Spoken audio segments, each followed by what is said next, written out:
स्वदेश पोस्ट में आपका स्वागत है। आज हम भारत के पड़ोसियों के साथ भारत का विदेश नीति कैसा है, इस पर हम चर्चा करेंगे।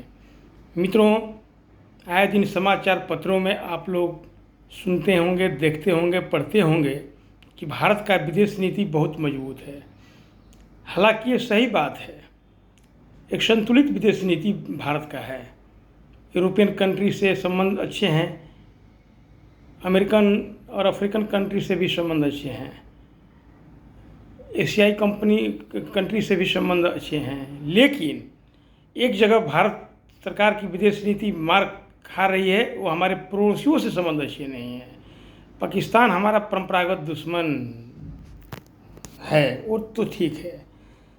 चाइना से एक सामान्य संबंध भारत का हमेशा रहा है, सीमा विवाद रहा है, लेकिन चाइना और भारत के बीच कभी भी बॉर्डर पर फायरिंग नहीं हुआ है। सबसे बड़ी बात है 62 युद्ध के बाद। अब रही बात कि भारत से नेपाल और बांग्लादेश से अच्छे संबंध नहीं है। कभी मालदीव से संबंध खराब होता है, कभी श्रीलंका से संबंध खराब होता है। ये दुर्भाग्य की बात है। ये हमारे अहम पड़ोसी हैं, ये छोटे देश नहीं हैं। इन लोगों का सामरिक महत्व है, भारत के लिए बहुत ही महत्वपूर्ण स्थान रखते हैं। नेपाल से तो कोई वीज़ा पासपोर्ट नहीं लगता है। हमारा ये परंपरागत मित्र है।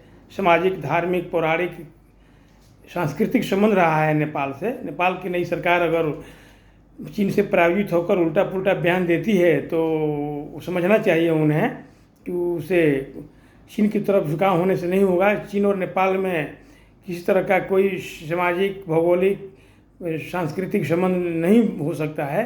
भारत से और नेपाल से बेटी रोटी का संबंध है। अगर बहुत लंबे समय तक भारत के साथ विरोध नहीं झेल सकता है नेपाल। अब रही बात बांग्लादेश में भी जेएनजी के द्वारा जो नई सरकार बनी, प्रभावित होकर के उसे भी एक सामान्य नकारात्मक संबंध ही माना जाएगा, बेटर रिलेशन नहीं है। और श्रीलंका के साथ भी आप लोग जानते हैं कि कितना संबंध हमारा खराब हो गया था, अभी संबंध पटरी पर आया है। मालदीव के साथ भी आप जानते हैं कि मोदी जी के पीरियड में संबंध कितना खराब हो गया था, जो कि आज पटरी पर आ गया है। तो नेपाल, श्रीलंका, बांग्लादेश, मालदीव, ये जो 4 देश हैं भारत के लिए बहुत ही सामरिक महत्व के देश हैं। इन देशों को हमेशा भारत जो है अपने विदेश नीति में संतुलन को स्थापित करके उन लोग के साथ रहना चाहिए। और उन देशों को भी सोचना चाहिए कि भारत के लिए वो सामरिक महत्व के देश हैं, तो भारत के प्रति उल्टा पुल्टा वो ज़्यादा बयान न दें। कभी कभी होता है कोई देश, छोटा कमज़ोर देश जो बफर स्टेट होता है, वो समझ लेता है कि हमारा इम्पोर्टेंस है, सामरिक महत्व के लिए हम हैं उनके लिए, तो वे लोग ब्लैकमेलिंग के लिए उल्टा पुल्टा बयान देते रहते हैं, किसी देश के प्रति झुकाव दिखाते रहते हैं ताकि उधर से भी लाभ मिले, उधर से भी लाभ मिले।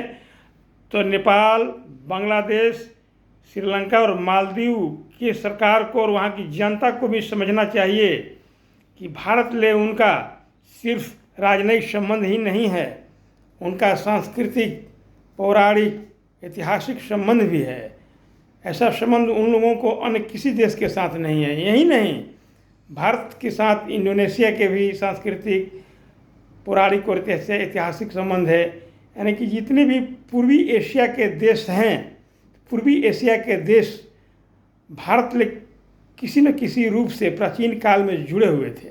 इसीलिए गुजराल का एक नीति था, look east policy. Look east policy national और इंटरनेशनल दोनों पहलुओं के लिए था। यानी कि भारत के जो पूर्वोत्तर राज्य है वो हमेशा अनदेखी के शिकार रहे हैं, उन पर भी ध्यान देने की ज़रूरत है। और पूर्वी एशिया के जो देश हैं उनसे भी बेहतर रिलेशन बनाकर रखने की भी ज़रूरत है। तो इंद्र कुमार गुजराल का जो डॉक्ट्रिन था, लुक ईस्ट वाला डॉक्ट्रिन, तो उस डॉक्ट्रिन पर काम करने की ज़रूरत है। वर्तमान सरकार को भी बहुत उनका अच्छा विजन था गुजराल साहब का, पूर्वोत्तर को लेकर के, पूर्वी एशिया को लेकर के, अपने पड़ोसियों को लेकर के। तो जय हिंद मित्रों, अगर वीडियो पसंद आए तो लाइक करें और सब्सक्राइब करें।